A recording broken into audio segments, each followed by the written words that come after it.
Hello दोस्तों, आपका हमारे चैनल में स्वागत है। आज हम एक किसान की एक छोटी सी कहानी पढ़ने वाले हैं। तो आइए देखते हैं।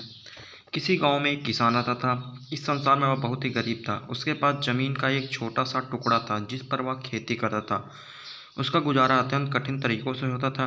एक दिन सूरज की गर्मी चरम सीमा पर थी, परंतु किसान हमेशा की तरह खेत में काम कर रहा था।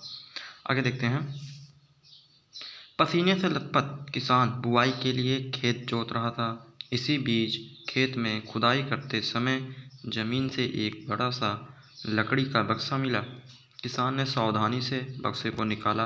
पहले तो उसके समझ में नहीं आया कि बक्से का क्या करें। आखिर उसने बक्से को खेत के बाहर रख दिया।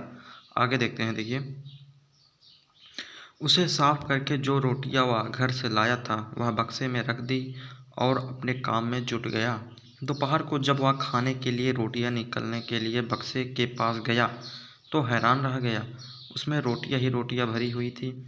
तब किसान को पता चला कि वह जादुई बक्सा था। उसमें जो भी चीज़ें डालो उसका 80 गुना बाहर आता था। फिर आगे देखते हैं। जैसे एक मूंगफली का दाना डालो तो तुरंत उसमें से 80 दाने निकल पड़ते। किसान ने तृप्त होकर खाना खाया और उसके बाद किसान संतुष्ट होकर बक्से को घर ले आया। बक्सा मिलने के बाद किसान बहुत खुश था। उसे लगा कि उसके सब दुख दूर होंगे। वह लालची नहीं बल्कि धैर्यवान व्यक्ति था। उसने बक्से का दुरुपयोग नहीं किया। उसे जब भी किसी चीज़ की जरूरत होती तो बक्से। समय गुजरने के साथ साथ उसके बक्से के बारे में गांव के जमींदार को पता लगा। जमींदार बेहद लालची था और उसे लगा कि ऐसी ही जादुई चीज़ पर तो उसका अधिकार होना चाहिए। उसके आदेश पर जमींदार के लठेत किसान को पकड़ कर ले आए।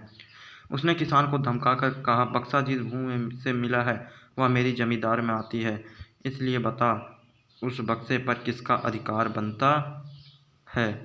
किसान बोला, यह ठीक है हुजूर कि यह भूमि आपकी जमींदार पर आती है, पर बक्सा जिस खेत से निकला है उस पर मैं खेती करता हूँ, अतः इस बक्से पर मेरा अधिकार बनता है। किसान गिड़गिड़ाया, लेकिन जमींदार ने बहुत धमकाया। बक्सा पाकर जमींदार बहुत खुश हुआ, मगर किसान रो रो कर बुरा हाल था। जमींदार की अब चांदी हो गई।